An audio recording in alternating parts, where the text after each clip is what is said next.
This video is co-sponsored by Abudai Piles Hospital.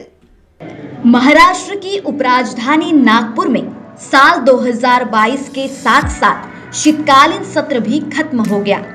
करीब 2 साल बाद इस साल नागपुर में शीत सत्र आयोजित हुआ था। इस सत्र में राज्य के दोनों सदन विधानसभा और विधान परिषद शामिल थे। यह हर साल नवंबर, दिसंबर, जनवरी के दौरान नागपुर में आयोजित किया जाता है।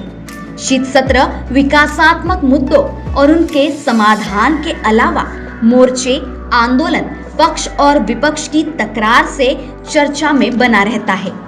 शीत सत्र में उपराजधानी की सर्दियों में महाराष्ट्र की राजनीति का पारा गर्म रहता है। महाराष्ट्र की पूरी सरकार का कामकाज यही से चलता है। विधान भवन की वास्तु हर साल इन सभी बातों की अनुभूति लेती है और पूरे कामकाज की एकमात्र साक्षी है। आइए आज हम इसका इतिहास जानेंगे। विधान भवन की 2 मंजिला पुरानी इमारत नागपुर की कई खूबसूरत प्राचीन संरचनाओं में से एक है, जो अंग्रेजी अक्षर ई के आकार में सुनहरे बलुआ पत्थर, लाल ईंटों और चूने से बनी है, जिसे काउंसिल हॉल के रूप में जाना जाता था। भवन की आधारशिला का उद्घाटन मंगलवार 17 दिसंबर 1991 को Penshurst viceroy of governor general of India के चार्ल्स बैरन हार्डिंग्स इनके शुभ हाथों से हुआ था। इमारत की डिजाइन उस समय के प्रसिद्ध वास्तुकार थॉमस मॉन्टेस्क्यू द्वारा बनाया गया था। यह दिल्ली में भारत सरकार के अस्थायी परिषद कक्ष के भवन पर आधारित था, जिसे स्वयं मॉन्टेस्क्यू द्वारा डिजाइन किया गया था। 1916-17 में इस भवन के लिए 5.50 एकड़ भूमि उपलब्ध कराई गई। वर्तमान में विधान भवन 8.86 एकड़ में है तथा इसके लिए 33,350 रुपए की राशि का भुगतान किया गया। जिस समय विधान भवन का निर्माण हो रहा था, उसी समय थॉमस द्वारा डिजाइन किए गए जीपीओ पोस्ट और टेलीग्राफ तथा कृषि प्रयोगशाला भवनों का भी निर्माण किया जा रहा था।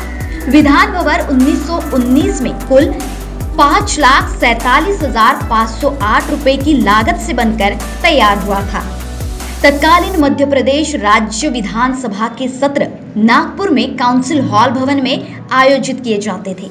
नागपुर में उच्च न्यायालय भवन का उद्घाटन 6 जनवरी 1936 को उसी भवन में हुआ था, जबकि 30 जुलाई 1937 को तत्कालीन कांग्रेसी नेता डॉक्टर NV खरे के शपथ ग्रहण समारोह का भी गवाह बना। महाराष्ट्र विधानसभा का पहला नागपुर सत्र यहाँ 10 नवंबर से 16 दिसंबर 1960 तक आयोजित किया गया था। नागपुर में केवल 120 सदस्यों के बैठने की क्षमता वाले पूर्ववर्ती विधानसभा हॉल और अस्थायी बैठने की सुविधा वाले सदस्यों को कठिनाइयों और असुविधा का सामना करना पड़ा।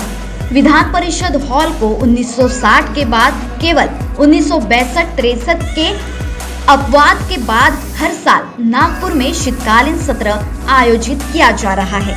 1993 में नागपुर के विधान भवन के विस्तार का निर्माण पूरा हुआ। 11 दिसंबर 1993 को दिवंगत राष्ट्रपति डॉक्टर शंकर दयाल शर्मा ने इस विस्तारित भवन में नए सभागार का उद्घाटन किया और वहां विधानसभा की बैठक होने लगी। विधान परिषद की बैठक पूर्व विधानसभा हॉल में होने लगी। सदस्यों के आवास के लिए नागपुर में निर्मित विशाल विधायक आवास राष्ट्रमंडल संसदीय बोर्ड की महाराष्ट्र शाखा के माध्यम से सदस्यों के साथ साथ अन्य आगंतुकों को भी सुविधा प्रदान कर सकता है। राज्य के विश्वविद्यालयों के राजनीति विज्ञान और लोक प्रशासन विषयों के स्नातकोत्तर छात्रों के लिए पाठ्यक्रम है। नागपुर में हर साल शीतकालीन सत्र के दौरान आयोजित किया जाता है।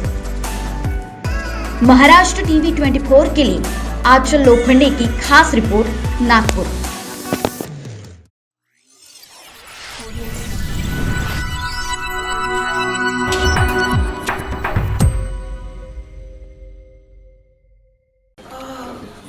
बॉस ने मीटिंग बुलाई। बाहर बाहर उठो बैठो। तकलीफ उठने बैठने की नहीं, तकलीफ बवासीर की है। बवासीर, फिशर, भगंदर, पाइलोनियल साइंस का आयुर्वेद तथा आधुनिक लेजर से उपचार। कॉल या विजिट करें www.pilesfistulacure.com।